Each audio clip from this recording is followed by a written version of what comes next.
सो hi hello. आज हम start करने वाले हैं केमिस्ट्री क्लास 12th की।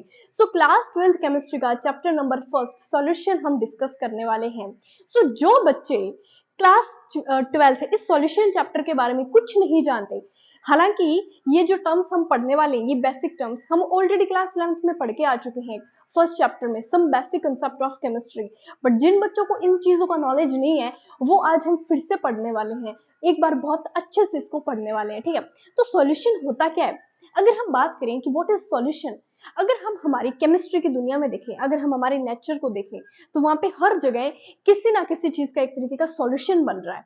अब नॉर्मली हम सॉल्यूशन को किस तरीके से समझते हैं, जैसे मान लो कि मैंने ये एक कंटेनर लिया, एक ग्लास लिया, और अगर मैं इसमें वाटर फिल कर दूं, जैसे मान लो मैंने इसमें वाटर डाल दिया और अब मैं इसके अंदर सोल्ट डाल दूं या चीनी डाल दूं, कुछ भी डाल दूं, मान लो मैंने NaCl डाला, और अब मैं इन वाटर को, सॉल्ट को, अगर दोनों को डिसोल्व करूं, दोनों को मिलाऊं, तो मेरे को क्या मिल जाएगा? एक तरीके का सॉल्यूशन। तो क्या सॉल्यूशन यहीं तक है?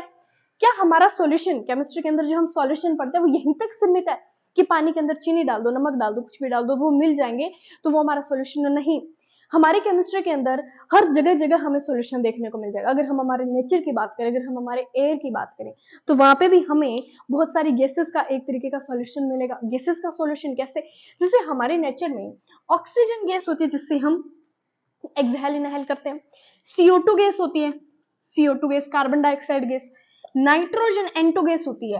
ये कुछ ऐसी गैसेस आपस में मिलके एक तरीके का सॉल्यूशन बनाती है। एक तरीके का क्या बनाती है? सॉल्यूशन। अगर आप सी वाटर की बात करेंगे, जो समुद्र का पानी है, समुद्र का पानी खारा होता है, पता है, और आपने ये भी सुना होगा कि उसमें नमक होता है, मतलब NaCl होता है। तो water plus NaCl, water plus NaCl, ये दोनों मिलके आपस में क्या बना रहे हैं? एक तरीके का सॉल्यूशन बना रहे हैं। और अगर हम कोई केमिस्ट्री लैब में जाएं, जब आपके प्रैक्टिकल होंगे तो अब आप कुछ रिएक्शंस भी करोगे, उन रिएक्शंस में आप देखोगे कि हम सोल्यूट लेंगे, सॉल्वेंट लेंगे। अब सोल्यूट, सॉल्वेंट कुछ नए नए वर्ड है, हाँ, ये हम अब देखने वाले कि what is a solute, what is solvent, ये सॉल्यूशन की पार्ट है। तो जब आप केमिस्ट्री लैब में जाओगे तो आप ऐसी बहुत सी चीजों का सॉल्यूशन बनाओगे। ठीक है, अब मैंने कहा सोल्यूट और सॉल्वेंट। सोल्यूट सॉल्वेंट क्या होता है? सोल्यूट सॉल्वेंट पढ़ने से पहले हम सॉल्यूशन की डेफिनेशन रीड करते हैं। A solution is a homogeneous mixture। अब homogeneous mixture क्या होता है? मिक्सचर दो तरीके के होते हैं, एक होमोजेनियस, एक हेट्रोजेनियस। एक होमो, एक हेट्रो। होमो, हेट्रो। होमो मीन्स होता है सेम, हेट्रो मीन्स होता है डिफरेंट। यानी अगर मैं इस ग्लास के अंदर नमक डालूंगी, अगर इस ग्लास के अंदर चीनी डालूंगी, तो ये नमक और चीनी इस वाटर के अंदर पूरी तरीके से घुल जाएंगे, पूरी तरीके से मिक्स हो जाएंगे। यानी हमें डिफरेंट डिफरेंट चीजें दिखेगी नहीं, हमें डिफरेंट चीजें नहीं दिखेगी कि पानी अलग है, चीनी के दाने अलग, पानी अलग, नमक अलग, ऐसे नहीं दिखेगा। लेकिन अगर आप इस ग्लास के अंदर ऑयल डाल दो, कुछ ऑयल की ड्रॉपलेट्स डाल दो, आपको क्या लगता है ऑयल डिसॉल्व होगा? ऑफ कोर्स नहीं होगा। आपको ऑयल के ड्रॉपलेट्स और पानी अलग अलग दिखाई देगा। आप इसमें मिट्टी डाल दो, कंकड़ पत्थर डाल दो, नहीं मिलेंगे, अलग अलग दिखाई देंगे। तो इस टाइप के सॉल्यूशन को जो आपस में मिलते नहीं है एक दूसरे के अंदर, उसको हम बोलते हैं हेट्रोजेनस मिक्सचर, और जो मिल जाता है उसको बोलते हैं होमोजेनस। और जो हमारा सॉल्यूशन होता है ना, वो होमोजेनस मिक्सचर के अंदर आता है। क्यों? ऐसा क्यों? अरे होमोजेनस मिक्सचर पूरी तरीके से डिसॉल्व हो रहा है, यानी दो चीजें या दो से अधिक चीजें जो आपस में मिल रही है वो पूरी तरीके से डिसॉल्व हो रही है। डिसॉल्व हो रही है तभी तो सॉल्यूशन बनाएगी। अब पानी का और ऑयल का कोई सॉल्यूशन थोड़ी ना है, ये तो सॉल्यूशन नहीं है, एक तरीके का नहीं बना। तो ये हमारा हेट्रोजेनस मिक्सचर कभी भी सॉल्यूशन के अंडर में नहीं आता। नेक्स्ट लिखा है होमोजेनस मिक्सचर ऑफ टू और मोर सब्सटेंसेस और कंपोनेंट्स। यानी आप सॉल्यूशन बनाने के लिए दो या दो से ज्यादा सब्सटेंस कंपोनेंट्स ले सकते हो। ऐसा नहीं कि सिर्फ दो ही होंगे, ये सीमित नहीं है, आप और भी ज्यादा ले सकते हो। नेक्स्ट है are uniformly distributed. Uniformly distributed का मतलब है पूरी तरीके से घुल मिल जाना, पूरी तरीके से यूनिफॉर्मली डिस्ट्रीब्यूटेड होना। यानी अगर आप इस सॉल्यूशन को देखोगे कि पानी और चीनी को हमने मिक्स किया तो वो यूनिफॉर्मली डिस्ट्रीब्यूटेड है, पूरी तरीके से उसके अंदर घुल गया, मिल गया है। ठीक है, जैसे हमारा सॉल्यूशन होता है। अगर हम हमारी नेचर की बात करें तो hydrogen, nitrogen, carbon dioxide, oxygen, ये गैसेस का एक तरीके का हमारे नेचर में मिक्सिंग हो रखी है इन गैसेस की। ठीक है, नेक्स्ट है uniformly distributed and form a single phase. और वो क्या बना लेती है? सॉल्यूशन क्या बना लेते हैं? एक तरीके का सिंगल फेज बना लेते हैं, लाइक सॉलिड, लिक्विड और गैस। अब सॉल्यूशन का क्या कोई एक फेज फिक्स है? आपको क्या लगता है एक ही फेज फिक्स है? नहीं, सॉल्यूशन लिक्विड में भी हो सकता है, सॉलिड में भी हो सकता है, गैसेस में भी हो सकता है। अब एक एग्जांपल हो जाए, अगर गैस की बात करो तो हमारे नेचर को देख लो, नाइट्रोजन है, ऑक्सीजन है, कार्बन डाइऑक्साइड है, मैनी टाइप ऑफ गैसेस। अगर हम सॉलिड की बात करें, तो आपने अपने घर में ब्रास के बर्तन देखे होंगे, ब्रास जिसको इंग्लिश में ब्रास बोलते हैं और हिंदी में पित्तल। पित्तल के बर्तन होते हैं घरों में। तो वो पित्तल पता है किससे मिलके बना है? पित्तल किससे मिलके बना है? पित्तल दो तरीके के एलिमेंट से मिलके बना है, एक तो कॉपर और एक जिंक। कॉपर जिंक इन दो एलिमेंट से मिलके बना है, यानी दो एलिमेंट से मिलके कुछ ना कुछ बन रहा है, तो एक तरीके का क्या हो गया? सॉल्यूशन हो गया। तो वो पित्तल क्या है? एक तरीके का सॉलिड है, तो यहाँ पे क्या हो गया? सॉलिड। नेक्स्ट बात करें लिक्विड की, तो लिक्विड का ये वाला एग्जांपल देख लो। नेक्स्ट है न्यू टर्म है सॉल्यूशन। दो तरीके का होता है, टू टाइप्स का होता है। एक होता है सोल्यूट, एक होता है सॉल्वेंट। एक होता है सोल्यूट, दूसरा होता है सॉल्वेंट। सोल्यूट क्या होता है? सोल्यूट हमारे सॉल्यूशन का वो एक हिस्सा होता है जो कम अमाउंट में प्रेजेंट होता है, जो कम अमाउंट में प्रेजेंट होता है। और याद कैसे रहेगा? मतलब बहुत सिमिलर टर्म्स है, सॉल्यूशन, सॉल्वेंट, सोल्यूट। हमें याद कैसे रहेगा? याद ऐसे रहेगा, सोल्यूट आप देखोगे तो छोटा वर्ड है कंपैरिजन टू सॉल्वेंट। सोल्यूट छोटा वर्ड है कंपैरिजन टू सॉल्वेंट। तो सॉल्वेंट बड़ा है, यानी इसका अमाउंट, इसकी क्वांटिटी ज्यादा होगी। सोल्यूट छोटा है तो उसका अमाउंट, उसकी क्वांटिटी ज्यादा होगी। इसका मतलब क्या हुआ, एक बार समझ ले। जैसे मान लो इस ग्लास में जो पानी है, पानी ज्यादा होगा या चीनी या नमक डाल रहे हो वो ज्यादा होगा? ऑफ कोर्स बात है, पानी ज्यादा होगा। अगर आप सी वाटर को देखोगे, सी वाटर को देखोगे तो उसके अंदर पानी ज्यादा है या नमक ज्यादा है? अरे समुद्र में तो पानी ज्यादा होगा। तो पानी क्या हो गया? पानी क्या हो गया? Solute, solvent. पानी हो गया सॉल्वेंट। और जो कम अमाउंट में, फॉर एग्जांपल नमक, वो क्या हो गया? सोल्यूट हो गया। ज्यादा अमाउंट में सॉल्वेंट, कम अमाउंट में सोल्यूट, दोनों ने मिलकर सॉल्यूशन बना दिया। यहां तक क्लियर? उसके बाद कंसंट्रेशन। अरे कंसंट्रेशन क्या न्यू टर्म है? कंसंट्रेशन जानते हो क्या? कंसंट्रेशन है कि हमारे सॉल्यूशन के अंदर जो हमारा सॉल्यूशन है वो कितना कंसंट्रेटेड है। आगे बात फिर। अरे भाई कंसंट्रेशन होता क्या है? कंसंट्रेशन जैसे मान लो वो ग्लास है, देख रहे हो वो ग्लास, उसके अंदर मैंने नमक डाला, उसके अंदर मैंने चीनी डाली। अगर मान लो मैंने कम डाली, मान लो मैंने एक चम्मच चीनी डाली, एक चम्मच ही नमक डाला, ठीक है, तो इसका मतलब वो कम कंसंट्रेटेड है। और अगर यही मैं चार चार चम्मच चीनी या चार चार चम्मच नमक डाल दूं, ठीक है, मतलब मैं सोल्यूट को ज्यादा ले लूं, हमारे सोल्यूशन में सोल्यूट की क्वांटिटी ज्यादा हो, नॉट सॉल्वेंट से ज्यादा नहीं, मतलब अमाउंट थोड़ा ज्यादा डाल दी। जहां पे पहले एक चम्मच डाल रहे थे वहां पे 3 डाल दी, 4 डाल दी, तो ये हमारा सॉल्यूशन क्या हो गया? एक तरीके का कंसंट्रेटेड हो गया, कंसंट्रेटेड, ठीक है। अब कंसंट्रेशन ऑफ सॉल्यूशन, अब सॉल्यूशन की कंसंट्रेशन को मेजर करने की कुछ टर्म्स होंगे, कुछ ट्रिक्स होगी, कुछ तो होगा, ऑफ कोर्स है, बहुत सारे जो आप ऑलरेडी क्लास 11th में देख के आए हो, बट क्लास 11th में तो कम पढ़ाई की थी ना। चलो अब देखेंगे। The concentration of a solution is the measure of the amount of solute. Solute से मेजर करेंगे, सोल्यूट से मेजर करेंगे dissolve the substance present in a specific quantity of solvent और टोटल सॉल्यूशन। यहाँ तक बात आई समझ? फाइंड इन मैनी वेज, हम इसको बहुत सारे तरीके से फाइंड कर सकते हैं। पहला है हमारा मास परसेंटेज, दूसरा हमारा वॉल्यूम परसेंटेज, थर्ड वन हमारा मास वॉल्यूम परसेंटेज, उसके बाद मोलरिटी, मोलिटी, मोल फ्रैक्शंस, ये सब हमारे टर्म्स हैं। तो मास परसेंटेज हमारा क्या है, अब हम उसको देखेंगे। सो मास परसेंटेज को हम शो करते हैं, हम डिनोट रिप्रेजेंट करते हैं W/W से, ठीक है। वॉल्यूम को करेंगे V बाय V परसेंट से, मास वॉल्यूम को करेंगे W बाय V परसेंट से। अब mass percentage W by W percent को हम कैसे समझेंगे? जैसे मान लो अब मैंने ना यहाँ पे सिर्फ इसके फॉर्मूलाज लिखे हैं, थ्योरी इसीलिए नहीं लिखी क्योंकि जो थ्योरी है वही हमारा फॉर्मूला है। और आपको मास परसेंटेज क्या है ना, कोई थ्योरी नहीं पूछने वाला एग्जाम में कि write down the definition of mass percentage, write down the definition of volume percentage, कोई नहीं पूछने वाला है। फॉर्मूलाज के बेसिस पे न्यूमेरिकल आएंगे, फॉर्मूला भी डायरेक्ट कोई नहीं पूछने वाला, न्यूमेरिकल आएंगे। तो न्यूमेरिकल समझने के लिए आप सीधा फॉर्मूला समझ सकते हो। तो मान लो हमारे पास कोई सॉल्यूशन है, किसका सॉल्यूशन? अरे कोई भी सॉल्यूशन हो सकता है हमारे पास, केमिस्ट्री का कोई भी सॉल्यूशन हो सकता है। उसमें हमें मास परसेंटेज में ये फाइंड करना होता है, पहले हमें देखना होता है कि हमारे सोल्यूट का मास कितना है। जैसे मान लो मैंने कितना नमक डाला है हमारे, मैंने मान लो कि पानी के अंदर नमक डाला और मैंने सॉल्यूशन बना लिया, तो मैंने नमक का अमाउंट कितना लिया, मैंने कितना नमक डाला, तो मास ऑफ सोल्यूट 1 ग्राम डाला, 2 ग्राम डाला, 10 ग्राम डाला, हाँ कितना होता है अपॉन में सॉल्यूशन, कि हमारा सॉल्यूशन का मास कितना है, मास ऑफ सॉल्यूशन, हमारे पूरे सॉल्यूशन का मास कितना, उसको मल्टीप्लाई कर दो 100 से आ जाएगा। I know I know I know, जब तक आप न्यूमेरिकल सॉल्व नहीं करोगे तब तक आपको ये इतना अच्छा से क्रिस्टल क्लियर नहीं आने वाला है। न्यूमेरिकल एक दो कर लोगे ना, आपको अपने आप समझ में आ जाएगा, ओ अच्छा ये होता है मास परसेंटेज। नेक्स्ट है वॉल्यूम परसेंटेज। यहाँ पे मास का परसेंटेज निकाल रहे थे, यहाँ पे मास की बात कर रहे थे, अब करेंगे वॉल्यूम की। यहाँ पे मास की कर रहे थे कि भाई कितने ग्राम में कितने किलो में हमारा सॉल्यूशन। अब वॉल्यूम की करेंगे, वॉल्यूम की आयतन की करेंगे। अब volume percentage V by V percent. Volume of solute, हमारे सोल्यूट का वॉल्यूम कितना है, डिवाइड कर दो वॉल्यूम ऑफ सॉल्यूशन मल्टीप्लाई 100। आगे बात समझ, मतलब सेम ही चीज है, same formula. Next mass volume percentage, ये थोड़ा इंपॉर्टेंट हो सकता है। Mass volume percentage W by V percent mass of solute dissolve per unit volume of solution. यानी आपने सोल्यूट का मास कितना लिया है, आपने सोल्यूट का कितना मास लिया है। मान लो आपने सोल्यूट को 20 ग्राम ले लिया, ठीक है। अब आप कहोगे ओ नमक 20 ग्राम ले, अरे नमक का ही बनाओगे हर बार सॉल्यूशन, जरूरी थोड़ी ना, कोई भी केमिकल रिएक्शन हो सकती है। मान लो 20 ग्राम आपने सोल्यूट लिया, अपॉन में सॉल्यूशन का वॉल्यूम कितना है, सॉल्यूशन का वॉल्यूम कितना है इन ml। मैंने है ना यहाँ पे ml लिख रखा है, ग्राम लिख रखा है। ये हमें क्वेश्चन में अब आप आई नो थोड़े कंफ्यूज हो रहे होंगे कि कब ml में लेना है कब लीटर में। नॉर्मली इसको ml में लेना होता है, अब मोलरिटी में भी हम देखेंगे, तो नॉर्मली इसको हम ml में लेंगे, ठीक है। बाकी क्वेश्चन करोगे तो समझ आ जाएगा। तो मास ऑफ सोल्यूट अपॉन में वॉल्यूम ऑफ सॉल्यूशन मल्टीप्लाई कर दो 100 से। यहाँ तक क्लियर। उसके बाद अब कुछ एक दो टर्म्स और है वो डिस्कस कर लेते हैं, उसके बाद हम करेंगे न्यूमेरिकल्स।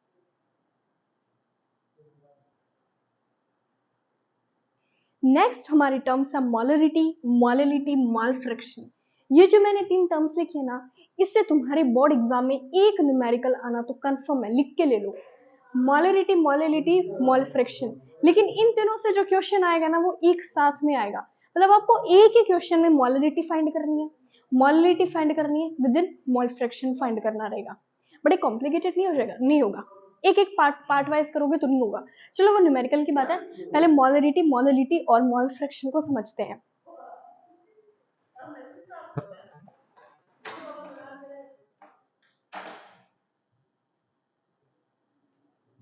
मोलरिटी को हम डिनोट करते हैं कैपिटल एम से, मोलैलिटी को डिनोट करते हैं स्मॉल एम से। मोलरिटी क्या है, molar concentration is the number of moles of solute पर लीटर ऑफ सॉल्यूशन। यानी इसका मतलब समझ रहे हो, इसमें हम किसकी बात करते हैं, molar concentration is the number of moles of solute पर लीटर ऑफ सॉल्यूशन। यानी पर लीटर सॉल्यूशन में मान लो मेरे पास एक कंटेनर है और इसमें मेरा सॉल्यूशन है, यहाँ पे पर लीटर सॉल्यूशन, लीटर यानी वॉल्यूम की बात चल रही है, पर लीटर सॉल्यूशन में कितने नंबर ऑफ मोल्स सोल्यूट के डिसॉल्व है।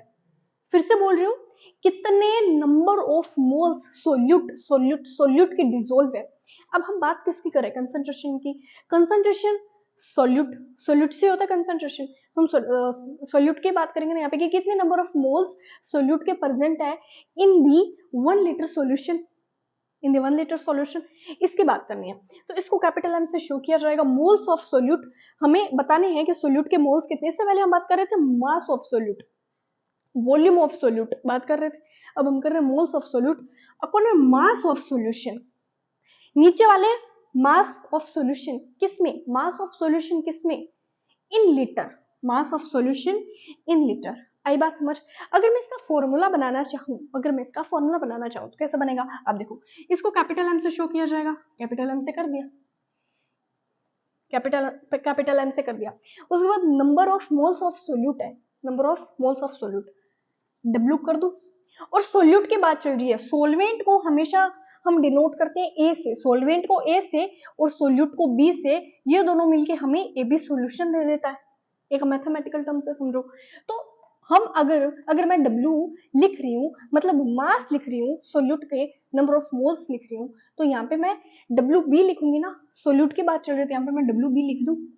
और अपॉन में होता है, मोलरिटी का फॉर्मूला पढ़ के, number of given weight upon में molecular weight, given weight upon में molecular weight, given weight upon में मॉलिक्यूलर वेट। तो यहाँ पे मॉलिक्यूलर वेट किसका, अरे सोल्यूट का, अपॉन में यहाँ पे बात चल रही है मास of solution in litre, volume. अगर वो 1 लीटर में दे रखा है, मान लो 1 लीटर में दे रखा, तो ऊपर मल्टीप्लाई कर दो 1000 से। ये लीजिए आपका फॉर्मूला तैयार, ये आपका फॉर्मूला तैयार, ये पढ़ के आए हो क्लास 11th में। मोलरिटी मोलैलिटी तो ऑफकोर्स बहुत नॉर्मल और बहुत नॉर्मल बेसिक टर्म बहुत इंपॉर्टेंट थी, ये तो पढ़ के आए होंगे। तो मोलरिटी गिवन वेट अपॉन में मॉलिक्यूलर वेट और वॉल्यूम की बात चल रही है, अगर लीटर में दिया हो तो हमें ऊपर 1000 से मल्टीप्लाई करना पड़ेगा। नेक्स्ट है मोललिटी। मोललिटी को हम शो करते हैं स्मॉल एम से, मोललिटी को हम शो करेंगे स्मॉल एम से। ये कहता है नंबर ऑफ मोल्स सोल्यूट के प्रेजेंट है 1 ग्राम या 1 किलोग्राम सॉल्यूशन के अंदर, कितने नंबर ऑफ मोल्स सोल्यूट के प्रेजेंट है 1 किलोग्राम सॉल्यूशन के अंदर। तो m is equal moles of solute upon में mass of solvent in KG. अच्छा एक बात बहुत बहुत ज्यादा जरूरी, कौन सी बात? आप मोलरिटी के अंदर पढ़ते हो सॉल्यूशन के वॉल्यूम के बारे में, सॉल्यूशन के वॉल्यूम के बारे में कि कितने नंबर ऑफ मोल सोल्यूट के प्रेजेंट है 1 लीटर सॉल्यूशन के अंदर, कितने नंबर ऑफ मोल सोल्यूट के प्रेजेंट है 1 लीटर सॉल्यूशन के अंदर। मोलरिटी में क्या पढ़ते हो, कितने नंबर ऑफ मोल सोल्यूट के प्रेजेंट है सोलवेंट के अंदर, 1 केजी सोलवेंट के अंदर, 1 केजी सॉल्यूशन के अंदर नहीं, 1 केजी सोलवेंट के अंदर। सोलवेंट यानी सोलवेंट की एक ही बात चल रही है, आई बात समझ? जब आप न्यूमेरिकल करोगे तो और अच्छे से क्लियर होगा। अब हम इसका फॉर्मूला बनाते हैं। Molarity molecular weight given wait, यहाँ पे डब्ल्यू बी आएगा, डब्ल्यू बी अपॉन में मॉलिक्यूलर वेट मल्टीप्लाई कर दूं, यहाँ पे केजी में आएगा, मान लो सोलवेंट इन केजीज, अब केजी में ग्राम में कन्वर्ट करना है, मल्टीप्लाई कर दे 1000 से। बेसिकली आपकी ये फॉर्मूला चलता है, आपको इसे फॉर्मूले के बेसिस पे वर्क करना है। नेक्स्ट मोल फ्रैक्शन, जिसको हम काय से डिनोट करते हैं, ये ना ऐसे वाले सिंबल से, बट नॉर्मली इसको बच्चे ना एक्स समझ लेते हैं कुछ इस तरीके का, बट काई ऐसे, इसको ऐसे करते हैं, ठीक है, ये वाले से। तो मोल फ्रैक्शन क्या है? मोल फ्रैक्शन है, बहुत ध्यान से पढ़ना है इसको। Mole fraction is a unit of concentration. Mole fraction concentration की एक यूनिट है, अरे ऑफ कोर्स पता है हमें कंसंट्रेशन की यूनिट है। That is number of moles of A component divided by the total number of moles in a solution. इसका मतलब समझ आ रहा है? यानी कितने नंबर ऑफ मोल्स है ए के पूरे सॉल्यूशन के अंदर, कितने नंबर ऑफ मोल्स ए के कितने टोटल सॉल्यूशन के अंदर, और number of moles of B के कितने टोटल सॉल्यूशन के अंदर। इसका क्या मतलब हुआ? इसका ये मतलब हुआ, ये है मेरा सोलवेंट, ये है मेरा सोल्यूट, दोनों ने मिलके सॉल्यूशन बना दिया, ये मेरा क्या है? सॉल्यूशन, ठीक है। अब कितने नंबर ऑफ मोल्स सोलवेंट के प्रेजेंट है एक सॉल्यूशन के अंदर, मतलब ये जो हमारा सॉल्यूशन, मान लो मैंने 1 गिलास पानी लिया और इसके अंदर मैंने पानी है और मान लो चीनी है। अब आपसे पूछूं कि इसमें कितने नंबर ऑफ मोल्स पानी के डिसोल्व है, बताओ कितने नंबर ऑफ मोल्स पानी के डिसोल्व है? कैसे निकालोगे? बताओ कैसे निकालोगे? कोई फॉर्मूला होगा? हाँ बिल्कुल होगा। फिर मैं आपसे पूछूं, आपने मान लो पानी का बता दिया, फिर मैं आपसे पूछूं बताओ इसमें कितने नंबर ऑफ मोल्स सोल्यूट के प्रेजेंट है पूरे सॉल्यूशन के अंदर। आपको सॉल्वेंट का नहीं बताना, सिर्फ सोल्यूट का, यानी कितने नंबर ऑफ मोल्स चीनी के डिसॉल्व है पूरे सॉल्यूशन के अंदर। इस टर्म के लिए आता है मोल फ्रैक्शन, इस टर्म के लिए आता है मोल फ्रैक्शन। तो मोल फ्रैक्शन काई इज इक्वल मोल्स ऑफ ए, यानी ए के कितने नंबर ऑफ मोल्स है अपन में पूरा टोटल सॉल्यूशन, अपन में पूरा टोटल सॉल्यूशन। और अगर नंबर ऑफ मोल्स बी की बात करूं, काई बी की बात करूं, तो क्या आएगा? मोल्स ऑफ बी, यानी चीनी कितनी है, चीनी के मोल्स कितने हैं अपन में पूरा टोटल सॉल्यूशन। फिर हम जब इन दोनों को जोड़ देंगे, तो आएगा हमारा 1। दोनों को जोड़ने पे 1 आएगा। कैसे? दोनों को जोड़ने पे 1 इसीलिए आएगा, सुनो मेरी बात।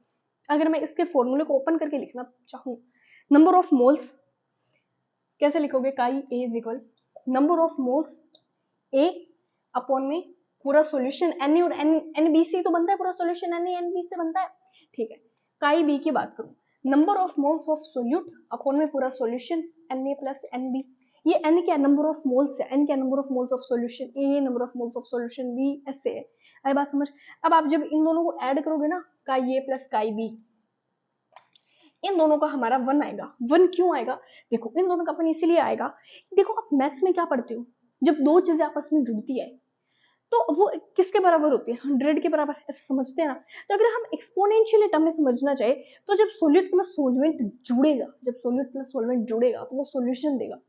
तो एक्स ए प्लस एक्स बी दोनों आधे आधे जुड़ेंगे और वो एक बना देंगे, एक तरीके का सॉल्यूशन। यहाँ पे एक ले लिया, और हमने इसीलिए भी एक यहाँ पे कंसिडर किया है जब ये इक्वेशंस बन रहे थे तो साइंटिस्ट ने इसीलिए इधर इक्वल 1 रखा, इसीलिए इधर इक्वल 1 रखा। रीजन ये है क्योंकि हमें इसकी वैल्यू फाइंड करना भी इजी हो जाता है। मान लो आपको एक्स ए की वैल्यू पता है, मान लो आपको एक्स बी की वैल्यू पता है, मान लो आपको एक्स ए की पता है, एक्स बी की नहीं जानते, तो आप इससे इसको लेफ्ट साइड ले जाके राइट साइड ले जाके एक्स बी की वैल्यू बहुत इजीली निकाल सकते। आई बात समझ यहाँ तक क्लियर? सो ये थे हमारे कुछ बेसिक टर्म्स। अब हम बात करेंगे न्यूमेरिकल्स की।